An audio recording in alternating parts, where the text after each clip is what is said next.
Yes K V S, മനുഷ്യാവകാശങ്ങളെക്കുറിച്ച് ഗിരിപ്രഭാഷണം നടത്തുന്നവർ ഇനിയിപ്പോൾ ട്രംപിനെതിരെ വാളെടുക്കുമല്ലോ അല്ലേ?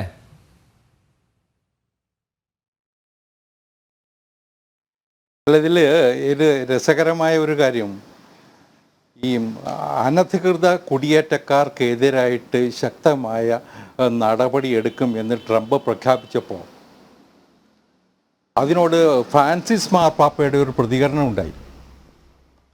അദ്ദേഹം പറഞ്ഞത് ട്രംപിൻ്റെ നീക്കം കാടത്തരമാണ്, അത് വലിയ അപകടമാണ് ലോക സമൂഹത്തിൽ ഉണ്ടാക്കാൻ പോകുന്നത് എന്ന് മാർപ്പാപ്പ പറഞ്ഞപ്പോൾ ട്രംപ് അതിന് കൊടുത്ത മറുപടി എന്താണെന്നറിയാമോ?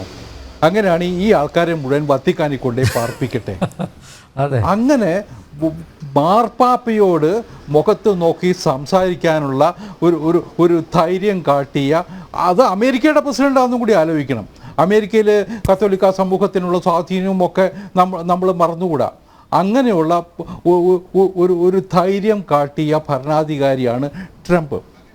ഇപ്പോൾ നമ്മളിന്ന് സമൂഹ മാധ്യമങ്ങളിലൂടെയൊക്കെ പോയാൽ കാണാൻ കഴിയുന്നത് അമേരിക്കയിൽ നിന്ന് പുറത്താക്കേണ്ടവരുടെ ഒരു താൽക്കാലിക പട്ടിക റെഡിയായി കഴിഞ്ഞു എന്നാണ്. 14.5 ലക്ഷം പേര് അതിൽ പ്രധാനപ്പെട്ട വലിയ രാജ്യങ്ങളിൽ നിന്നുണ്ട് എന്നത് ഇന്ന് നമുക്ക് ട്വിറ്ററിലും മറ്റും പോയാൽ കാണാൻ കഴിയും. അതിൻ്റെ കൺട്രി വൈസ് ഡീറ്റെയിൽസ് ഉണ്ട്. മെക്സിക്കോയിൽ നിന്ന് ഏതാണ്ട് 2.5 ലക്ഷം പേര്, എൽസാവിയോടെ ഇരുന്ന് 2 ലക്ഷം പേര്, നിക്കാരാഗ്വയിൽ നിന്ന് 46,000 പേര്, ബ്രസീലിൽ നിന്നുണ്ട് 38,600 പേര്, ചിലിയിൽ നിന്നുണ്ട് 37,000 പേര്, കൊളംബിയയിൽ നിന്നുണ്ട്, ക്യൂബയിൽ നിന്നുണ്ട്, ചൈനയിൽ നിന്നുണ്ട്, വെനിസൂലയിൽ നിന്നുണ്ട്, ഇന്ത്യയിൽ നിന്നുണ്ട് ഏതാണ്ട് 17,000 ചില്ലാനം പേര്. ആ പട്ടിക അനുസരിച്ച് ഇവരെ കണ്ടെത്തി ഇവരെ ഡിപ്പോർട്ട് ചെയ്യാനുള്ള നടപടി സ്വീകരിക്കും എന്ന് ട്രംപ് പറഞ്ഞിട്ടുണ്ട്. ഇന്ത്യയാണ് അതിനോട് എനിക്ക് തോന്നുന്നു പോസിറ്റീവായിട്ട് പ്രതികരിച്ച ഒരു രാജ്യം. ഞങ്ങളുടെ രാജ്യത്ത് നിന്ന് ആരെങ്കിലും അവിടെ അനധികൃതമായിട്ടുണ്ടെങ്കിൽ ഞങ്ങൾ തിരിച്ചു കൊണ്ടുവരാനുള്ള ശ്രമത്തിനോടൊപ്പം സഹകരിക്കും എന്ന് പറഞ്ഞിട്ടുണ്ട്. പക്ഷേ ഇവിടുത്തെ ഡോക്ടർ മോഹൻ ബഗീസ് പറഞ്ഞ പോലെ ചില രാജ്യങ്ങൾ ഇപ്പോൾ തന്നെ ഇവിടുത്തെ മാധ്യമങ്ങളൊക്കെ അതിനെ വിശേഷിപ്പിച്ച് ഇന്ത്യക്ക് വലിയ തിരിച്ചടിയാകും എന്നാണ്, പ്രത്യേകിച്ച് മലയാളത്തിലെ മാധ്യമങ്ങൾ. അതിലുള്ളൊരു പ്രശ്നം, ഈ അനധികൃത കുടിയേറ്റം കൊണ്ട് പ്രശ്നങ്ങൾ ഉണ്ടാകുന്ന രാജ്യങ്ങളിലൊന്നാണ് ഇന്ത്യ. നമ്മൾ ബംഗ്ലാദേശി ഇൻഫിൽട്രേഷനെ കുറിച്ച് പറയാറില്ലേ? ഇന്ത്യയിലെ എല്ലാ സംസ്ഥാനത്തും അവരുണ്ട്. നമ്മുടെ പെരുമ്പാവൂരും കേരളത്തിലെ എല്ലാ മിക്കവാറും ടൗണുകളിലുമൊക്കെ അവരുടെ ഒരു സാന്നിധ്യം നമ്മൾ കാണുന്നുണ്ട്. വ്യാജ ID കാർഡ് ഉണ്ടാക്കി വളരെ ആസൂത്രിതമായിട്ട് ഇന്ത്യയിൽ നുഴഞ്ഞു കയറി ഈ ഇന്ത്യയിലെ വോട്ടർ പട്ടികയെ പോലും പലരും സ്ഥാനം പിടിച്ചിട്ടുണ്ട്. അതുപോലെ തന്നെ റോഹിംഗ്യൻസിൻ്റെ കാര്യം, ഇത്തരം ആൾക്കാർക്കെതിരായിട്ട് ഇപ്പോൾ ഡൽഹി തെരഞ്ഞെടുപ്പുമായി ബന്ധിട്ട് വോട്ടർ പട്ടികയുമായിട്ട് BJP-കാർ ഇറങ്ങുമ്പോൾ പല സ്ഥലത്തും ചെല്ലുമ്പോൾ ഇവരിൽ പലരും ബംഗ്ലാദേശികളാണ്, അവിടുത്തെ കോളനികളിൽ പലരും താമസിക്കുന്നത്. അങ്ങനെ ഒരു സാഹചര്യമുണ്ട്. അവരെ ഡിപ്പോർട്ട് ചെയ്യാൻ വേണ്ടി ഡൽഹിയിൽ പോലീസും അവിടുത്തെ ലഫ്റ്റനന്റ് ജനറലും ഒക്കെ നടപടി സ്വീകരിച്ചത് നമ്മൾ കണ്ടു. അതൊരു എല്ലാ രാജ്യങ്ങളെയും ഇന്ന് ബാധിക്കുന്ന പ്രശ്നമാണ്. ഡോക്ടർ മോഹൻ ബഗീസ് സൂചിപ്പിച്ചതുപോലെ അമേരിക്കയിലെ രാഷ്ട്രീയത്തെ നിയന്ത്രിക്കുന്ന വിധത്തിലേക്ക് ഈ നുഴഞ്ഞുകയറ്റം മാറുന്നു. അതിനെ ബൈഡൻ്റെ പാർട്ടി സഹായകരമായിട്ട് എടുത്തതും ഒക്കെ ചരിത്രത്തിൻ്റെ ഭാഗമാണ്. അപ്പോൾ ഇവിടെ ചില ശക്തമായ നീക്കങ്ങൾ ലോകത്തെ എവിടെയും ഉണ്ടാവേണ്ടിയിരിക്കുന്നു. അതിനിപ്പോൾ ട്രംപ് ആരംഭിച്ചാൽ എനിക്ക് തോന്നുന്നു ട്രംപിൻ്റെ ആ നീക്കത്തിനെതിരെ പല വിയോജിപ്പുകളും എതിർപ്പുകളൊക്കെ ഉണ്ടായേക്കാം. പക്ഷേ ഒരു ഘട്ടത്തിൽ എല്ലാ ലോകരാജ്യങ്ങൾക്കും ഇത് അംഗീകരിക്കേണ്ടി വരും.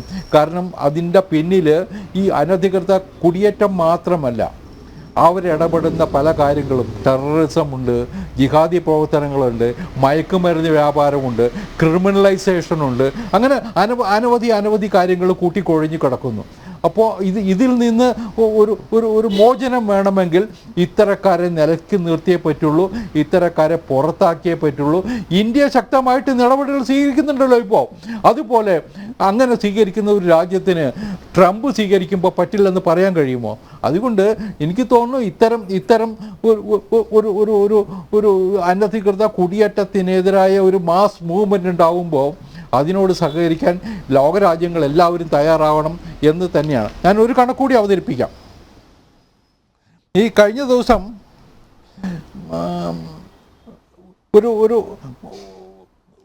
ഒരു ആഗോള സംഘടന തയ്യാറാക്കിയ കണക്കുണ്ട്. ഈ വിവിധ രാജ്യങ്ങളിലുള്ള മൈഗ്രേഷൻ പോളിസി ഇൻസ്റ്റിറ്റ്യൂട്ട് എന്ന് പറയുന്ന സംഘടന തയ്യാറാക്കിയ കണക്കാണ്.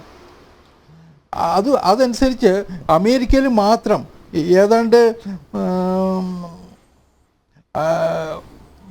മെക്സിക്കോയിൽ നിന്ന് മാത്രം 52 ലക്ഷം പേര് അമേരിക്കയിലുണ്ടെന്നാണ് പറയുന്നത് അനധികൃത കുടിയേറ്റക്കാർ. ഗോട്ടിമാലയിൽ നിന്ന് 7 ലക്ഷം പേര്, എൽസാവഡിയോറിൽ നിന്ന് 7 ലക്ഷം പേര്, ഹോണ്ടാറസിൽ നിന്ന് 5.5 ലക്ഷം പേര്, ഇന്ത്യയിൽ നിന്ന് 4 ലക്ഷം പേര്. ഇങ്ങനൊരു വലിയ കണക്ക് അവർ പൊതുസമൂഹത്തിൽ നിരത്തി കഴിഞ്ഞിട്ടുണ്ട്. അപ്പോൾ ഇത്തരത്തിലുള്ള പഠനങ്ങൾ നടത്തുന്നു, നിരീക്ഷണങ്ങൾ നടക്കുന്നു. അതൊക്കെ തന്നെ ഒരു പക്ഷേ ഗവൺമെൻറ്റിൻ്റെ സഹായത്തോടെ കൂടി ആവാം. പക്ഷേ അതുണ്ടാക്കുന്ന ഒരു വലിയ അലയടിയുണ്ടല്ലോ, അതിനെ ഇന്ത്യ ഉൾപ്പെടെയുള്ള രാജ്യങ്ങൾ ഒന്നിച്ച് നിന്ന് ഇത്തരം പ്രശ്നങ്ങൾക്ക് പരിഹാരം ഉണ്ടാക്കണം. കാനഡയിലൊക്കെ ഇന്ത്യക്കാർ അനവധി ഉണ്ടെന്നാണ് പറയുന്നത്. ഇതുപോലെ നുഴഞ്ഞു കയറിയവരും വേണ്ടത്ര രേഖകളില്ലാതെ വർഷങ്ങളായിട്ട് പാർക്കുന്നവരുമൊക്കെ. തീർച്ചയായിട്ടും ഇത്തരം കാര്യങ്ങളിൽ നമുക്കൊരു നിലപാടെടുക്കണം. ഞാനൊരു കാര്യം കൂടി കാണുന്നു. ഈ പാർലമെൻറ്റ് സെഷനിൽ, ബഡ്ജറ്റ് സെഷനിൽ ഇമിഗ്രേഷൻ സംബന്ധിച്ച്, വിദേശികളെ സംബന്ധിച്ച് ഒക്കെ ഉള്ളൊരു പുതിയ ബില്ല് കൊണ്ടുവരാൻ മോഡി സർക്കാർ തയ്യാറാകുന്നുണ്ട്. ഇന്ന് പുറത്ത് വന്നിട്ടുള്ള പാർലമെൻറ്റ് സെഷൻ്റെ, ബഡ്ജറ്റ് സെഷൻ്റെ അജണ്ടയിൽ ആ ബില്ലുമുണ്ട്.